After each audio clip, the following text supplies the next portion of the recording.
There are 7 main elements to keep in mind while developing a digital story. Point of view.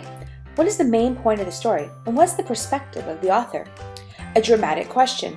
A key question that keeps the viewer's attention and will be answered by the end of the story.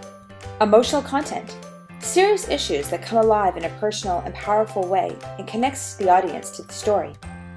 The gift of your voice. A way to personalize the story to help the audience understand the context. The power of the soundtrack. Music or other sounds that support and embellish the story. Economy. Using just enough content to tell the story without overloading the viewer. And finally, pacing.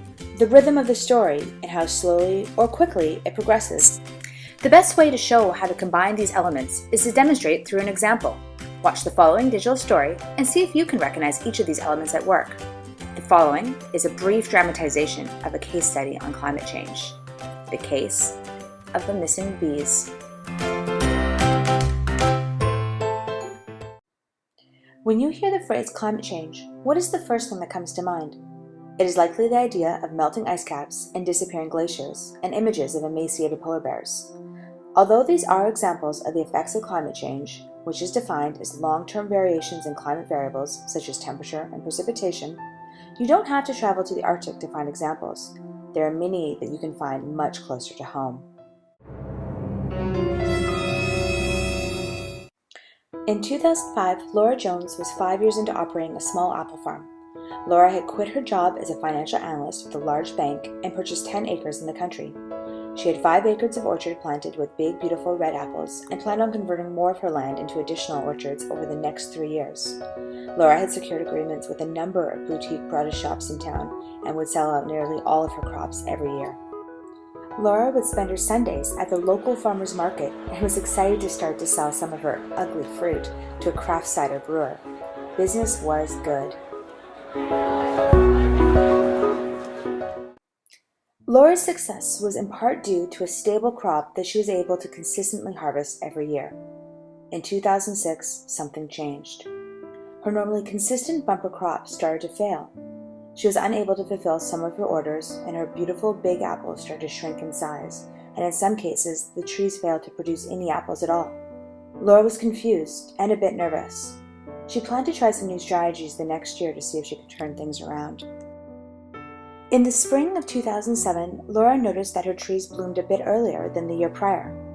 She spoke with her neighbor, an older farmer that had spent his whole life working in orchards, and he commented that trees have bloomed earlier and earlier in recent decades. While walking amongst her trees, she noticed something that made her even more concerned. She remembered as a young child, she would frequently get stung by a bee while out climbing trees. Luckily, she wasn't allergic, but she thought back to that time and realized that the hypnotic drone of the bees investigating blooms amongst the leaves was missing. Where were the bees? Her neighbor had always kept hives of bees on his property, so Laura went to pay him a visit to see if he had any insights into what was happening. The old farmer told her that last year his hives had died out inexplicably.